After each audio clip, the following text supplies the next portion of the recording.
إن الحمد لله نحمده ونستعينه ونستغفره ونؤمن به ونتوكل عليه ونعوذ بالله من شرور أنفسنا ومن سيئات أعمالنا من يهده الله فلا مضل له ومن يضلل فلا هادي له وأشهد أن لا إله إلا الله وحده لا شريك له وأشهد أن محمدا عبده ورسوله أرسله بالحق بشيرا ونذيرا وداعيا إلى الله بإذنه وسراجا منيرا يا أيها الذين آمنوا اتقوا الله حق تقاته ولا تموتن إلا وأنتم مسلمون يا أيها الناس اتقوا ربكم الذي خلقكم من نفس واحدة وخلق منها زوجها وبث منهما رجالا كثيرا ونساء واتقوا الله الذي تساءلون به والأرحام إن الله كان عليكم رقيبا يا أيها الذين آمنوا اتقوا الله وقولوا قولا سديدا يصلح لكم أعمالكم ويغفر لكم ذنوبكم ومن يطع الله ورسوله فقد فاز فوزا عظيما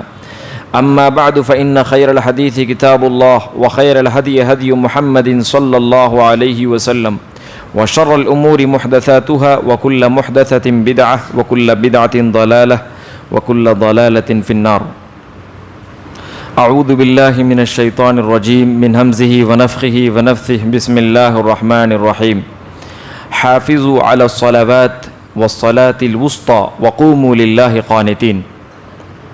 ہر قسم کی کبریائی، بڑائی، یکتائی اسی ایک خالق کائنات کے لیے ہے جس نے ہر چیز کو، ہر ذرے کو پیدا فرمایا۔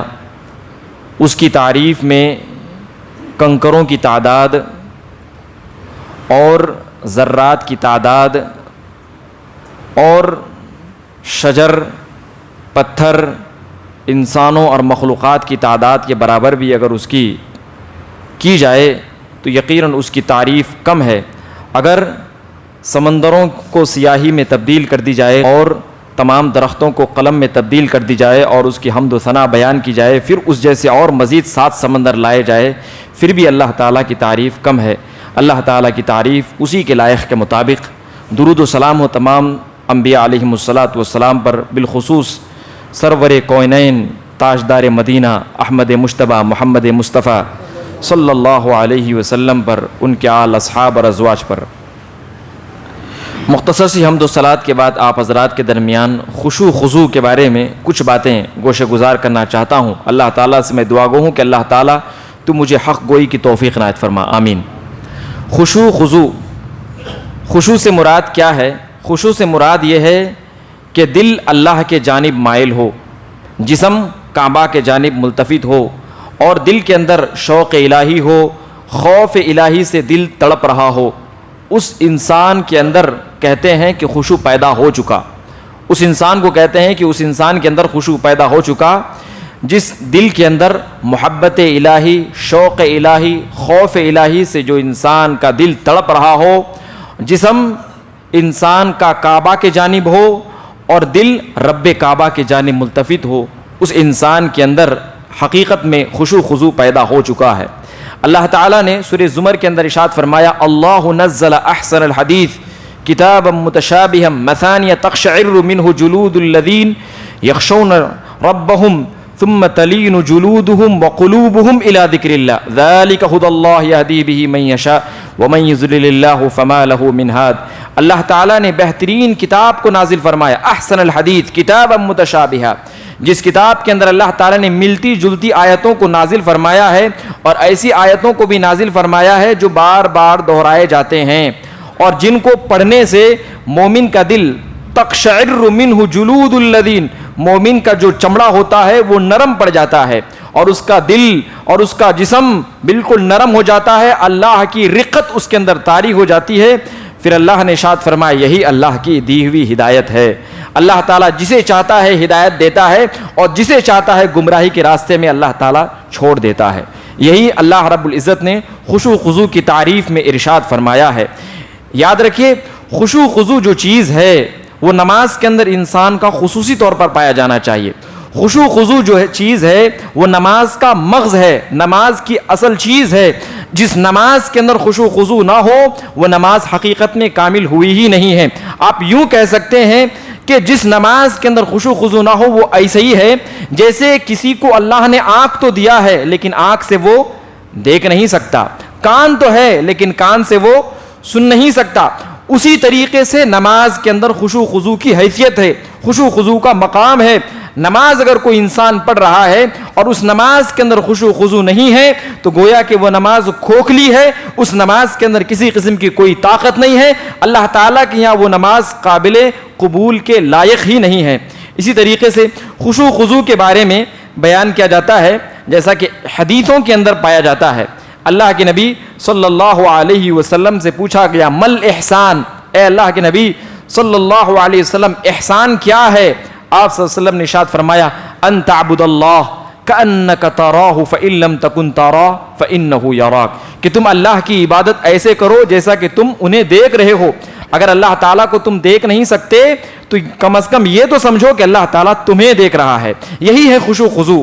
خشوع خضوع کا دوسرا معنی احسان بھی ہم کہہ سکتے ہیں۔ تو لہذا اللہ کے نبی صلی اللہ علیہ وسلم نے اس کی تعریف میں یہی باتیں ارشاد فرمائی ہیں۔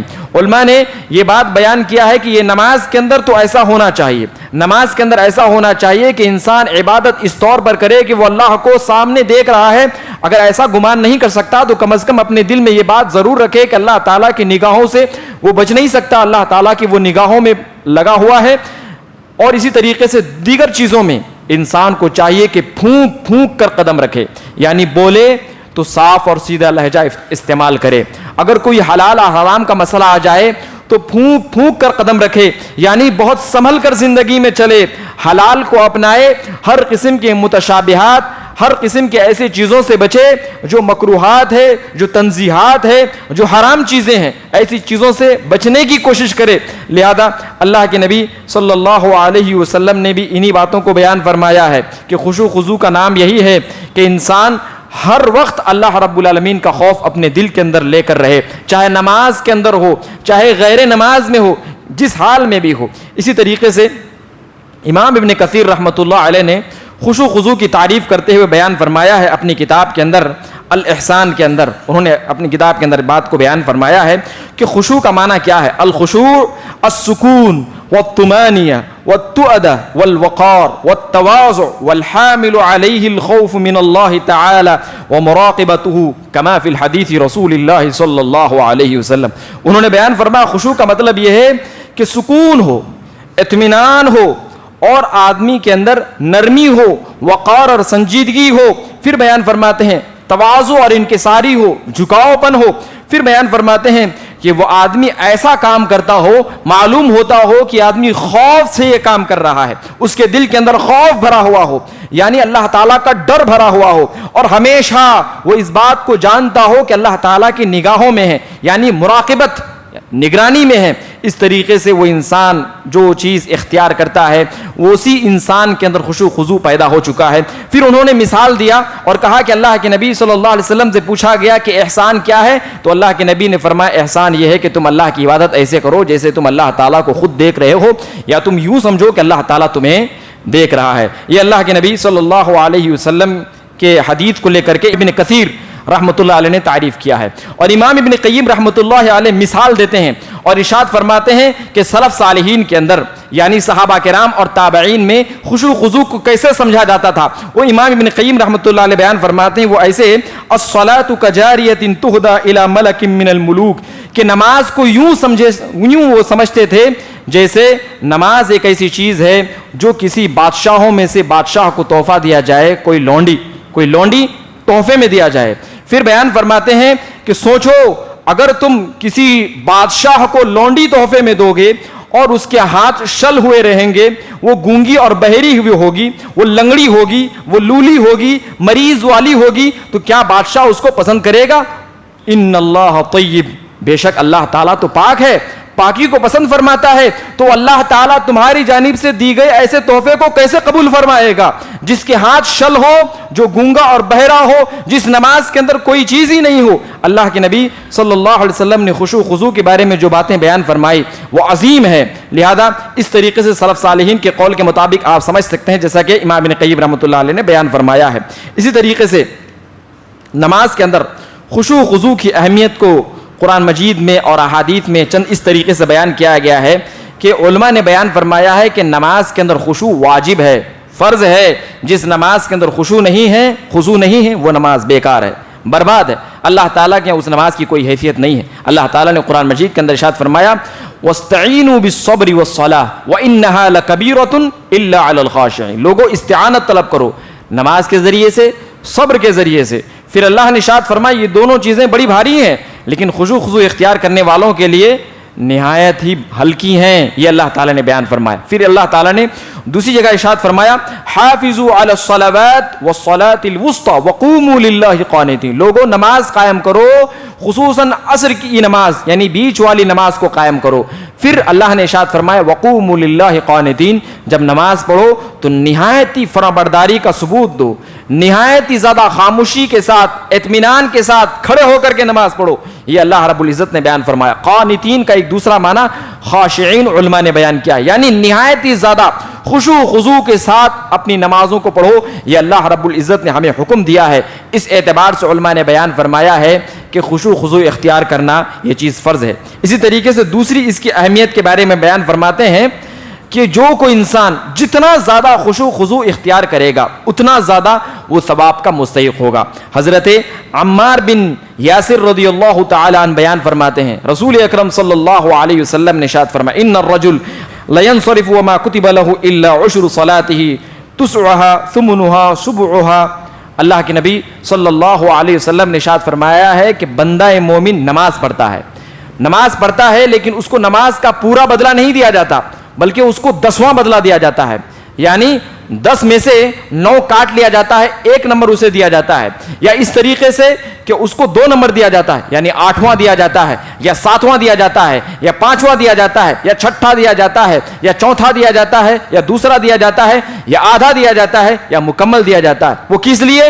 وہ اس لیے کہ اللہ تعالیٰ خشوع خضوع کے اعتبار سے لوگوں کے درمیان فیصلہ فرماتا ہے. انسان کے اندر جتنا خشوع خضوع ہوگا، یعنی آدمی نماز تو پڑھ رہا ہے، نہایت ہی زیادہ خشوع خضوع کے ساتھ اس نے کھڑے ہو کر کے نماز تو پڑھا لیکن جب رکوع کی باری آئی تو خشوع خضوع ختم ہو گیا. اس لیے ہم کہتے ہیں کہ خشوع خضوع اختیار کرنے کے لیے کیا ہے؟ اپنے آپ کو مکمل تیار کر کے نماز پڑھنے والا بنائیے، اپنے آپ کو مکمل پاک اور صاف کر کے نماز پڑھنے والا بنائیے. اپنے دماغ کو بھی پاک رکھیے، اپنے کپڑوں کو بھی پاک رکھیے. اور اسی کے ساتھ ساتھ ہمارے درمیان خشوع خضوع کو سب سے زیادہ بگاڑنے کا جو کام کرتا ہے وہ موبائل ہوتا ہے. موبائل یہ لوگوں کے اندر خشوع خضوع بالکل ختم کر دیتا ہے. اس لیے جب بھی نماز پڑھنا ہو تو کوشش کیجئے کہ موبائل کو فلائٹ موڈ میں ڈال دیں یا موبائل کو سوئچ آف کر دیں. یہی زیادہ بہتر میں سمجھتا ہوں. اگر کوئی آدمی سائلنٹ بھی کرتا ہے تو گھر گھر کی جو آواز آتی ہے جس کی وجہ سے نماز میں خلل پیدا ہو جاتی ہے. آدمی کچھ پڑھتا ہے اور کچھ منہ سے نکل جاتا ہے، اس طریقے سے ہو جاتا ہے. لہذا اگر رنگ ٹونگ بجے تو پھر نماز کے اندر خلل ہونا تو ضروری ہے. اس لیے آدمی کو چاہیے کہ موبائل وغیرہ سے بھی اپنے آپ کو دور رکھنے کی کوشش کریں، خصوصاً اس وقت جب نماز پڑھ رہا ہو. اگر اپنے ساتھ رکھنا ہی ہے تو کم از کم ایسے موڈ میں رکھیں، ایسے فلائٹ موڈ میں رکھیں یا کسی اور حال میں رکھیں تاکہ نماز کے اندر رنگ بجنے کا کوئی سوال ہی پیدا نہ ہو. لہذا یہ بات بھی یاد رکھیے کہ اللہ رب العزت اس کو اونچے درجے پر فائز فرماتا ہے جو نماز کا خصوصی طور پر اہتمام کرتا ہے خشوع خضوع کے ساتھ. لیکن جو آدمی خشوع خضوع کے ساتھ اہتمام کرتا ہے نماز کا، یہ اس بات کی بھی گارنٹی ہے اللہ کے نبی صلی اللہ علیہ وسلم کی جانب سے کہ قیامت قائم نہیں ہوگی. قیامت اس وقت تک قائم نہیں ہو سکتی جب تک کہ لوگوں کے درمیان نماز کے اندر خشوع خضوع باقی رہے گا. اللہ کے رسول صلی اللہ علیہ وسلم نے ارشاد فرمایا ان اول شیء يرفع من هذه الامه الا امانه والخشوع حتى لا تكاد ترى خاشعا. اللہ کے نبی نے ارشاد فرمایا کہ سب سے پہلے میری امت میں جس چیز کو اٹھایا جائے گا قیامت ہونے سے پہلے وہ خشوع خضوع ہے اور امانت ہے. پھر اللہ کے نبی نے بیان فرمایا ان قریب تم ایسے وقت کو دیکھو گے جس وقت میں کوئی بھی ایسا شخص تمہیں نہیں ملے گا جو خشوع خضوع کے ساتھ نماز پڑھنے والا ہوگا. آج ہمارے درمیان خشوع خضوع بالکل فوت ہو چکی ہے. ہمارے درمیان ایسے بہت سارے لوگ ہزاروں کی تعداد میں، بلکہ میں یوں کہوں تو کچھ کم نہ ہوگا کہ 100 میں سے ایک ہی آدمی مشکل سے خشوع خضوع کے ساتھ نماز پڑھتا ہوگا، ورنہ 99 آدمی خشوع خضوع اختیار نہیں کرتا ہے. لہذا اگر کوئی آدمی امام کے ساتھ نماز پڑھ رہا ہے تو اس کی تو مجبوری بن جاتی ہے کہ بھئی ویسے ہی نماز پڑھیں گے جیسے امام پڑھ رہا ہے، جتنا دیر کھڑا ہوا اتنا دیر کھڑے رہیں گے، جتنی دیر رکوع کیا اتنا دیر رکوع کریں گے. لیکن جب اکیلے پڑھنے کی باری آتی ہے تب آدمی کی خشوع خضوع سمجھ میں آ جاتی ہے کہ وہ آدمی کتنا پانی میں ہے. لہذا اس وقت ہم دیکھتے ہیں کہ کیسے بہت سارے ایسے لوگوں کو جو 2 منٹ کے اندر نماز پڑھ لیتے ہیں. لہذا اگر کوئی آدمی سورہ فاتحہ ڈھنگ سے پڑھنے گئے تو تقریباً سمجھیے کہ 30 سیکنڈ تو لگ ہی جائے گا بھائی, 30 سیکنڈ تو قرات کرنے میں لگ ہی جائے گا. چھوٹا موٹا اگر کوئی آدمی سورت تلاوت کرے گا تو اسی طریقے سے رکوع کرے گا, سجدہ کرے گا, کھڑا ہوگا, قوما ہے, اس کے درمیان باقاعدہ دعائیں ہیں, تو اس طریقے سے ایک رکعت تو 2 منٹ کم از کم آدمی کو دیکھا جائے تو لگ جاتا ہے. تو آدمی کو ہم دیکھتے ہیں کہ بہت سارے لوگ بڑی تیزی کے ساتھ نماز پڑھتے چلے جاتے ہیں. یہ خشوع خضوع نہ ہونے کی علامت ہے. لہذا خشوع خضوع اپنے درمیان پیدا کیجئے, وہ اس طریقے سے کہ نماز اگر پڑھنے کا موقع نہیں مل رہا ہے مت پڑھیے, بعد میں نماز پڑھ لیجئے, لیکن نماز کو نہایت ہی زیادہ خشوع خضوع کے ساتھ پڑھیے, ورنہ ایسی نماز کا کیا فائدہ جس نماز کے اندر خشوع خضوع ہی نہ ہو. لہذا اللہ کے نبی صلی اللہ علیہ وسلم نے ارشاد فرمایا, میری امت میں سب سے پہلے جس چیز کو اٹھایا جائے گا وہ نماز کے اندر خشوع خضوع ہوگا, نماز کے اندر خشوع ہوگا. میری امت سے سب سے پہلے خشوع کو اٹھا لیا جائے گا. ہمارے درمیان خشوع اٹھ چکا ہے, بہت کم ایسے لوگ ہیں جو خشوع خضوع کے ساتھ نماز پڑھتے ہیں. پھر اللہ کے نبی نے بیان فرمایا دوسری چیز جس کو اٹھا لیا جائے گا وہ امانت ہوگی, امانت. لہذا آج کیا ہے, بچے اپنے باپ پر بھی بھروسہ نہیں کرتے ہیں, کچھ سامان اگر دے تو بھروسہ نہیں کرتے ہیں, بھائی پر بھی بھروسہ نہیں کرتے ہیں. لہذا یہ امانت ہمارے درمیان مفقود ہو چکی ہے, یہ اس بات کی مکمل علامت ہے. اسی طریقے سے حضرت عبادہ بن صامت رضی اللہ تعالیٰ عنہ بیان فرماتے یوشک ان تدخل مسجد جماعت فلا ترى فيه رجلا خاشعا, ان قریب ایسا وقت آئے گا تو تم مسجد میں داخل ہوگے, نماز پڑھنے والے تو بہت سارے رہیں گے لیکن کوئی بھی شخص خشوع خضوع اختیار کر کے نماز نہیں پڑھے گا. یہ اللہ کے نبی صلی اللہ علیہ وسلم نے بیان فرمایا ہے. یاد رکھے, جو کوئی انسان خشوع اپنے نماز میں اختیار نہیں کرتا ہے یہی وہ انسان ہے جو منافق ہے. اللہ تعالیٰ نے قرآن مجید کے اندر ارشاد فرمایا ان المنافقین یخادعون اللہ وهو خادعهم واذا قاموا الى الصلاة قاموا كسالى يراؤون الناس ولا يذكرون الله الا قليلا. بے شک منافقین ہی دراصل وہ سمجھتے ہیں کہ اللہ تعالیٰ کو دھوکہ دے رہے ہیں, نہیں, وہ اپنے آپ کو دھوکہ دے رہے ہیں. وہ جب نماز کے لیے کھڑے ہوتے ہیں تو نہایت ہی سستی اور کاہلی کے ساتھ نماز پڑھتے ہیں اور اللہ کا ذکر تو برائے نام کرتے ہیں, لوگوں کو دکھلانے کے لیے نماز پڑھتے ہیں. یہ اللہ رب العزت نے قرآن مجید کے اندر ارشاد فرمایا. معلوم کیا ہوا, ذکر و اذکار زیادہ سے زیادہ کرنا نماز کے اندر, یہ ہے خشوع خضوع کی علامت. خشوع خضوع کی علامت یہ ہے کہ آدمی نہایت ہی چستی اور پھرتی کے ساتھ نماز پڑھے. کچھ لوگوں کو ایسا دیکھا جاتا ہے نماز پڑھتے ہیں نماز میں نیند آ جاتی ہے, لہذا یہ اس بات کی علامت ہے کہ اس شخص کے اندر خشوع خضوع نہیں ہے. اللہ کے نبی نے بیان فرمایا اگر نیند آتی ہو نماز مت پڑھو, بعد میں نماز پڑھ لو. اگر نیند آتی ہے تو نماز کو نہایت ہی ہلکی پڑھ لو. اگر نیند آتی ہے, وقت نہیں بچا ہے, جیسے آپ کو فجر کی نماز پڑھنا ہے, نیند کا غلبہ ہے, لہذا نماز کو کافی زیادہ ہلکے پڑھ لیں تاکہ آپ کے اندر خشوع خضوع باقی بھی رہے اور کسی طریقے سے آپ نماز بھی مکمل پڑھ لیں. لمبی نماز پڑھنے کی کیا ضرورت جب آدمی کے اندر نیند کا غلبہ ہے. تو لہذا اللہ کے نبی صلی اللہ علیہ وسلم نے خشوع خضوع اختیار کرنے کو بہت زیادہ تاکیدی کے ساتھ حکم دیا ہے اور اللہ رب العزت نے بھی اس پر زور دیا ہے. اسی طریقے سے خشوع خضوع جو انسان کرتا ہے وہ انسان تو بہت اچھا انسان ہے, اور جو خشوع خضوع اختیار نہیں کرتا نمازوں کے اندر وہ دنیا کا سب سے بڑا چور ہے. لوگ یہ سمجھتے ہیں کہ جس نے کروڑوں روپے کھا لیا, اربوں کا گھوٹالہ کر دیا, وہی سب سے بڑا چور ہے. اللہ کے نبی نے ارشاد فرمایا کہ نہیں, سب سے بڑا میری امت کے اندر چور کون ہے؟ حضرت عبداللہ بن قتادہ رضی اللہ تعالیٰ عنہ بیان فرماتے اسوأ الناس سرقۃ الذی یسرق من صلاتہ, میری امت میں سب سے بڑا چور وہ ہے جو نماز میں چوری کرتا ہے. صحابہ کرام نے پوچھا کہ اللہ کے نبی صلی اللہ علیہ وسلم کیف یسرق من صلاتی, لوگ کیسے نماز میں چوری کر سکتے ہیں؟ اللہ کے نبی نے ارشاد فرمایا لا یتم رکوعها ولا سجودها, نماز کے اندر چوری یہ ہے کہ آدمی مکمل صحیح طریقے سے رکوع نہیں کرتا ہے, صحیح طریقے سے سجدہ نہیں کرتا ہے. رکوع کیجئے, مکمل کیجئے, اور جو اس کے اندر اذکار ہیں کم ہی پڑھیے لیکن اچھی طریقے سے پڑھنے کی کوشش کیجئے. لہذا آپ کو ایک ہی بار پڑھنا ہے تو ایک ہی بار صحیح طریقے سے ڈھنگ کے ساتھ ہی آپ پڑھ لیجئے. اس طریقے سے سجدہ کریں, نہایت ہی زیادہ اطمینان کے ساتھ سجدہ کریں. جلد بازی نماز کے اندر نہیں ہونی چاہیے. عبادت کے اندر جلد بازی کیسی ہے؟ لہذا اللہ تعالیٰ کو یہ قبول نہیں ہے. خشوع خضوع کس چیز کا نام ہے؟ تؤدہ والطمانیہ. بیان فرماتے ہیں خشوع کا نام ہی یہ ہے, خشوع کا مطلب ہی یہ ہے کہ جس نماز کے اندر اطمینان ہو, جس نماز کے اندر وقار ہو, سنجیدگی ہو, جلد بازی کسی قسم کی کچھ ہو ہی نہیں ہے. لہذا رکوع بڑے اطمینان کے ساتھ، سجدہ بڑے اطمینان کے ساتھ آدمی کرتا ہے، اسی انسان کے اندر نماز کے اندر خشوع خضوع پیدا ہو سکتا ہے۔ لہذا اسی طریقے سے خشوع خضوع کی اہمیت کے حوالے سے، اس کی فضیلت کے حوالے سے بھی کچھ باتیں دیکھ لی جائے۔ اللہ تعالیٰ نے قرآن مجید کے اندر ارشاد فرمایا قد افلح المؤمنون الذین هم فی صلاتهم خاشعون، کامیاب ہو گئے وہ مومنین جنہوں نے نماز کے اندر خشوع خضوع اختیار کیا۔ اللہ اکبر، اللہ تعالیٰ نے کامیابی کی سرٹیفکیٹ دے دیا ان لوگوں کو جو نماز میں خشوع خضوع اختیار کرتے ہیں۔ لوگ شکایت کرتے ہیں میں تو نماز پڑھتا ہوں لیکن گناہوں سے کیوں نہیں بچ پاتا ہوں، سود خوری سے نہیں بچ پاتا ہوں، رشوت خوری سے نہیں بچ پاتا ہوں، گناہ زناکاری اور اس طریقے سے بہت ساری چیزوں سے کیوں نہیں بچ پاتے ہیں؟ اس کی وجہ کیا ہے؟ ہماری نمازوں کے اندر خشوع خضوع نہیں ہے۔ لہذا ہمیں اپنے نمازوں کی جانچ کرنا چاہیے، پڑتال کرنا چاہیے کہ آخر کون سی ایسی کمی رہ گئی میری نماز کے اندر کہ میری نماز صحیح نہیں ہو پا رہی ہے۔ لہذا خشوع خضوع کی کمی ہے، اس کی بھرپائی کی کوشش کیجیے، اس کے لیے اللہ تعالیٰ سے سوال کیجیے، اس کے لیے اللہ تعالیٰ سے دعائیں کیجیے۔ اللہ رب العزت نے اس بات کو بیان فرمایا ہے سورہ احزاب کے اندر والخاشعین والخاشعات، اجر عظیم کے مستحق ہو گئے وہ لوگ جنہوں نے خشوع خضوع اختیار کیا، مردوں میں سے ہو یا عورتوں میں سے ہو۔ اللہ نے ارشاد فرمایا اعد اللہ لهم مغفرہ واجرا عظیما، خشوع خضوع اختیار کرنے والے مردوں کے لیے اور خشوع خضوع اختیار کرنے والی عورتوں کے لیے اللہ تعالیٰ نے مغفرت کو تیار کر رکھا ہے، یعنی سارے گناہوں کی معافی کو اللہ تعالیٰ نے تیار کر رکھا ہے، اور اس کے ساتھ ساتھ اجر عظیم کو یعنی جنت کو اللہ تعالیٰ نے تیار کر رکھا ہے۔ اسی کے ساتھ ساتھ حضرت عبادہ بن صامت رضی اللہ تعالیٰ عنہ بیان فرماتے ہیں اللہ کے نبی صلی اللہ علیہ وسلم نے ارشاد فرمایا خمس صلوات افترضهن اللہ من احسن وضوءهن وصلاهن لوقتهن واتم ركوعهن وخشوعهن كان له على الله عهد ان يغفر له ومن لم يفعل فليس له على الله عهد ان شاء غفر له وان شاء عذب له۔ اللہ کے نبی صلی اللہ علیہ وسلم نے ارشاد فرمایا کہ 5 وقت کی نمازیں ہیں جن نمازوں کو اللہ تعالیٰ نے تم پر فرض کر دیا ہے، اب تمہارے لیے ضروری ہے کہ بہترین وضو کے ساتھ نماز کو پڑھو، اس کے وقت میں پڑھو اور پوری نماز پڑھو۔ پھر اللہ کے نبی صلی اللہ علیہ وسلم نے ارشاد فرمایا نماز کے اندر بہترین طریقے سے اس کے تمام ارکانوں کو مکمل کرو، یعنی رکوع کو، سجدے کو، وہ خشوعہن، اور نماز کے اندر نہایت زیادہ خشوع خضوع اختیار کرو۔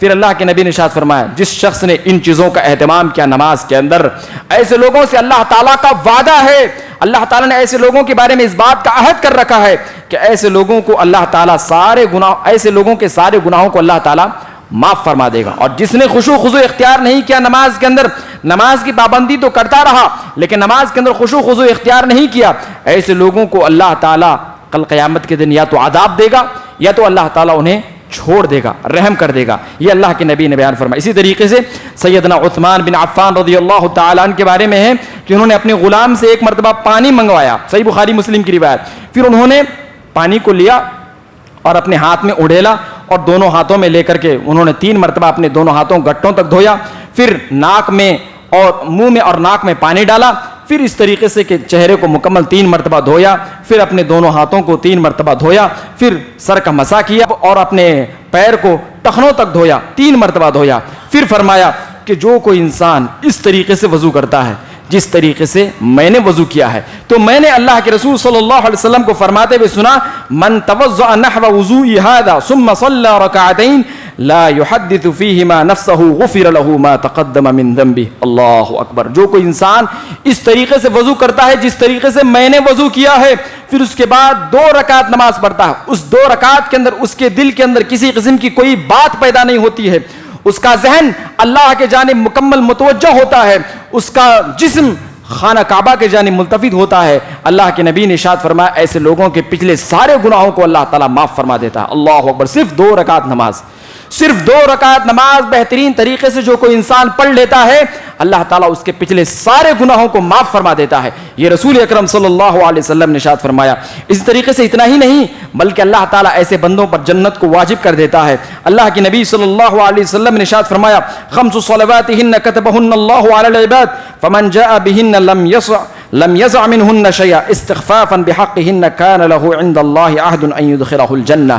اللہ کے نبی نے ارشاد فرمایا کہ اللہ تعالیٰ نے 5 وقت کی نماز کو فرض کر دیا ہے اپنے بندوں پر، جو کوئی انسان اس کو ضائع نہیں کرتا ہے اور اس کو مکمل حق کے ساتھ کسی چیز میں کمی نہ کر کے اور کسی چیز کو ہلکا نہ سمجھتے ہوئے اس کے تمام ارکان کو مکمل صحیح طریقے سے ادا کرتا ہے اور نماز کو نہایت ہی زیادہ خشوع و خضوع کے ساتھ پڑھتا ہے، اللہ کے نبی صلی اللہ علیہ وسلم نے ارشاد فرمایا کہ اللہ تعالیٰ نے ایسے لوگوں کے بارے میں اس بات کا وعدہ کر لیا ہے کہ ایسے لوگوں کو اللہ تعالیٰ جنت میں داخل کر کے رہے گا۔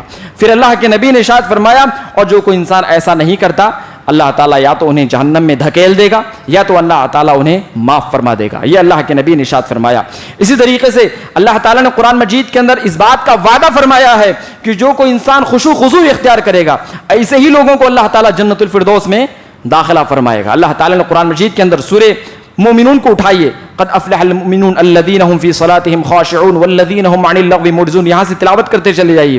تقریباً اللہ رب العزت نے 7 نشانیوں کو گنایا ہے کہ جنت کے وارثین کون بنیں گے۔ اللہ تعالیٰ نے 2 جگہ استعمال فرمایا، ایک جگہ تو اللہ تعالیٰ نے خاشعین کا لفظ استعمال فرمایا، دوسری جگہ اللہ تعالیٰ نے نماز کا لفظ استعمال فرمایا، پھر اللہ نے ارشاد فرمایا اولئک هم الوارثون، یہی لوگ وارث ہوں گے، الذین یرثون الفردوس ہم فیہا خالدون، یہی لوگ جنت الفردوس کے وارث ہوں گے۔ جنت الفردوس یہ جنت کا مین حصہ ہے، جنت کا مڈل درجہ ہے، جنت کا سب سے بیچ جگہ ہے۔ یہ اللہ کے نبی صلی اللہ علیہ وسلم نے ارشاد فرمایا، اللہ کے نبی نے ارشاد فرمایا کہ اے لوگو اگر تم جنت کا اللہ تعالیٰ سے سوال کرنا چاہتے ہو تو اللہ تعالیٰ سے وہ جنت مانگو جو سب سے بہتر ہے، اور وہ کیا ہے؟ وہ جنت الفردوس ہے۔ یہ اللہ کے نبی صلی اللہ علیہ وسلم نے ارشاد فرمایا۔ تو اللہ تعالیٰ نے ایسے لوگوں سے وعدہ کیا ہے جو خشوع خضوع اختیار کرتے ہوئے نماز کی پابندی کرتا ہے، تو اللہ تعالیٰ ایسے لوگوں کو جنت الفردوس کا وارث بنانے والا ہے۔ اس طریقے سے 1-2 واقعہ آپ حضرات کے درمیان بیان کر دینا چاہتا ہوں کہ خشوع خضوع دیکھیے کہ کس طریقے سے نبی صلی اللہ علیہ وسلم کے اندر تھا۔ نبی صلی اللہ علیہ وسلم کے بارے میں حضرت مطرف بن عبداللہ رضی اللہ تعالیٰ عنہ بیان فرماتے ہیں، ایک مرتبہ میں اللہ کے نبی صلی اللہ علیہ وسلم کے پاس گیا، وہو یصلی، اللہ کے نبی صلی اللہ علیہ وسلم نماز پڑھ رہے تھے، عزیر کعزیز الرحا، اللہ کے نبی صلی اللہ علیہ وسلم جو نماز پڑھ رہے تھے تو میں نے دیکھا کہ نبی صلی اللہ علیہ وسلم اس قدر رو رہے ہیں کہ ان کے دل سے اس طریقے سے آواز آ رہی ہے، ان کے سینے سے اس طریقے سے آواز آ رہی ہے جیسے چکی پیسنے کی آواز آتی ہے، اللہ اکبر، چکی پیسنے کی گٹ گٹ گٹ جس طریقے سے آواز آتی ہے اس طریقے سے اللہ کے نبی صلی اللہ علیہ وسلم کے سینے سے آواز آ رہی تھی۔ حضرت عبداللہ بن شخیر رضی اللہ تعالیٰ عنہ بیان فرماتے ہیں، ایک مرتبہ میں بھی اللہ کے نبی صلی اللہ علیہ وسلم کے پاس گیا، اللہ کے نبی صلی اللہ علیہ وسلم نماز پڑھ رہے تھے، وہ عزیر کعزیر المرجل، اور اللہ کے نبی صلی اللہ علیہ وسلم کا دل ایسے دھڑک رہا تھا، ایسے زور زور سے نبی صلی اللہ علیہ وسلم ہچکیاں لے کر کے نماز پڑھ رہے تھے جیسے ہانڈیاں ابلتی ہے، جیسے پانی کے اندر کھول پن آ جاتا ہے، جیسے پانی بہت زیادہ گرم ہو جانے کے بعد کیسا ابلتا ہے، ویسا اللہ کے نبی صلی اللہ علیہ وسلم کا دل زور زور سے آواز کر رہا تھا، سینے سے نبی صلی اللہ علیہ وسلم کی آواز آ رہی تھی نبی صلی اللہ علیہ وسلم کے رونے کی وجہ سے۔ اسی طریقے سے حضرت ابوبکر صدیق رضی اللہ تعالیٰ عنہ جو اس امت کے سب سے بڑے آدمی ہیں، جو اس امت کے سردار ہیں، اللہ کے نبی صلی اللہ علیہ وسلم کے عظیم ساتھی ہیں، ان کے بارے میں عبداللہ بن عمر بیان فرماتے ہیں، اللہ کے نبی صلی اللہ علیہ وسلم جب مرض الموت میں آ گئے، نبی صلی اللہ علیہ وسلم اٹھنا چاہے، پھر آپ صلی اللہ علیہ وسلم مجبور ہو کر نبی صلی اللہ علیہ وسلم گھر میں رہ گئے، بار بار نبی صلی اللہ علیہ وسلم نے کوشش کی، نماز پڑھنے نہیں جا پائے، تب آپ صلی اللہ علیہ وسلم نے فرمایا لوگوں کو کہو کہ وہ ابو بکر کو اپنا امام بنا لے۔ ماں عائشہ رضی اللہ تعالی عنہا نے فرمایا کہ اللہ کے نبی صلی اللہ علیہ وسلم ابو بکر بہت زیادہ نرم آدمی ہیں، جب بھی قرآن مجید پڑھتے ہیں رو دیتے ہیں، لہذا آپ ان کو امام نہ بنائیے۔ اللہ کے نبی نے فرمایا کہ لوگوں کو اس بات کا حکم دو کہ وہ امام بنائے ابو بکر کو۔ اللہ کے نبی صلی اللہ علیہ وسلم بار بار یہ کہتے رہے، لہذا ابو بکر صدیق رضی اللہ تعالیٰ عنہ کو لوگوں کا امام بنا دیا گیا۔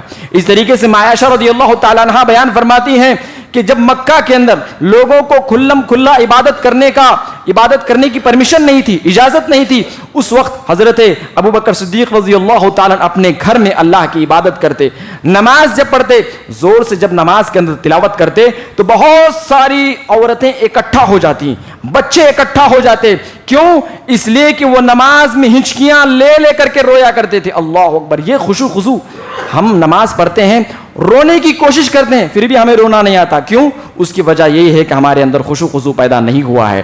ضرورت اس بات کی ہے کہ اللہ تعالیٰ سے سوال کریں، دعا کریں کہ اللہ تعالیٰ ہمارے اندر خشوع خضوع پیدا فرمائے۔ حضرت علی بن ابی طالب رضی اللہ تعالیٰ عنہ کے بارے میں سیر اعلام النبلاء کی روایت ہے، بیان فرماتے ہیں کہ علی بن ابی طالب رضی اللہ تعالیٰ عنہ جب دیکھتے کہ جماعت کھڑی ہو گئی ہے تو ان کا چہرہ بدل جاتا، اللہ اکبر، ان کے قدموں میں ڈگمگاہٹ آ جاتی، یعنی چل نہیں پاتے تھے صحیح طریقے سے، لوگوں نے پوچھا کہ آپ کی حالت ایسی کیوں ہو جاتی ہے؟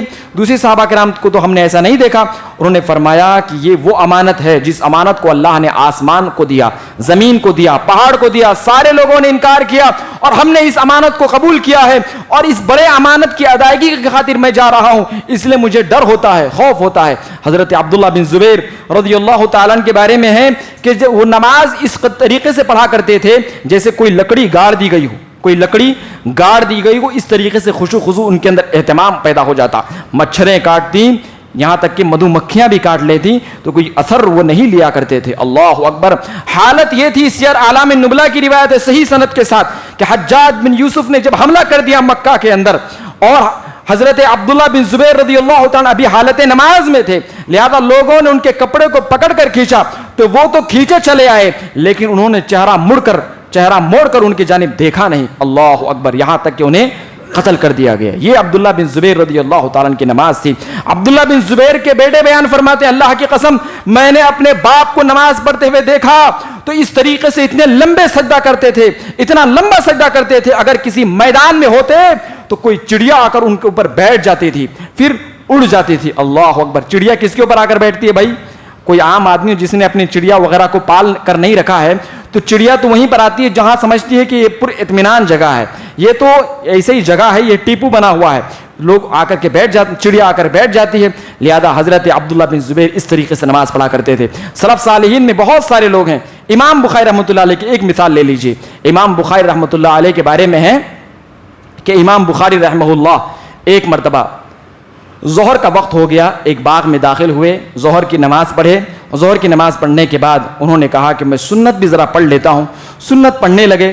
سنت پڑھنے کے بعد لوگوں سے کہا کہ میرے قمیص کو ذرا میں اتارتا ہوں, کچھ ہے کیا ذرا دیکھو. لوگوں نے دیکھا. بیان فرماتے ہیں کہ ہم نے دیکھا کہ حضرت امام البخاری رحمہ اللہ کے پیٹھ میں ڈنک کے جو نشانات تھے, 17 نشانات تھے جن کی وجہ سے ان کا جو پیٹھ تھا پھول چکا تھا, ورم آ چکا تھا. 17 ڈنک مارے گئے تھے, یعنی ایک بچھو ان کی قمیص میں گھس کر کے 17 مرتبہ انہیں ڈنک مارا تھا. 17 جگہ ان کے نشانات تھے. پھر انہوں نے نماز نہیں توڑا. لوگوں نے کہا کہ آپ نے کیوں نہیں نماز توڑ لی؟ آپ نے تو خود اپنی کتاب کے اندر اس بات کو لکھا ہے کہ نماز توڑا جا سکتا ہے. انہوں نے کہا کہ میں نے دل کے اندر سوچا کہ میں قرآن مجید کو جو تلاوت کر رہا ہوں اس کے اندر کوئی خلل نہ آئے, یہ پورے پڑھ لوں, پورا تلاوت کر لوں اور اس کے بعد یہ اپنی نماز کو مکمل کر کے سلام پھیر کر کے ہی دیکھوں, یہ کوئی چھوٹی موٹی چیز ہوگی. میں نے یہ سمجھا, میں نے یہ نہیں سوچا تھا کہ کوئی بڑی چیز مجھے کاٹ رہی ہے. اللہ اکبر. یہ نماز کی خشوع خضوع کی حالت تھی ان کی. لہذا اللہ تعالیٰ سے میں دعا کرتا ہوں کہ اللہ تعالیٰ تو ہم میں سے ہر ایک شخص کو خاشع بننے کی توفیق عنایت فرما. لہذا تو ہم میں سے ہر ایک شخص کو خشوع اور خضوع کے ساتھ نماز کا اہتمام کرنے کی توفیق عنایت فرما. لہذا اللہ تعالیٰ تو ہم میں سے ہر ایک شخص کو خاشعین میں شامل فرما. ہمارے ہر طرح کے گناہوں کو معاف فرما, ہمارے درجات کو بلند فرما, صحابہ کرام کے ساتھ ہمارا ٹھکانہ عنایت فرما. ربنا تقبل منا انک انت السمیع العلیم وتب علینا انک انت التواب الرحیم.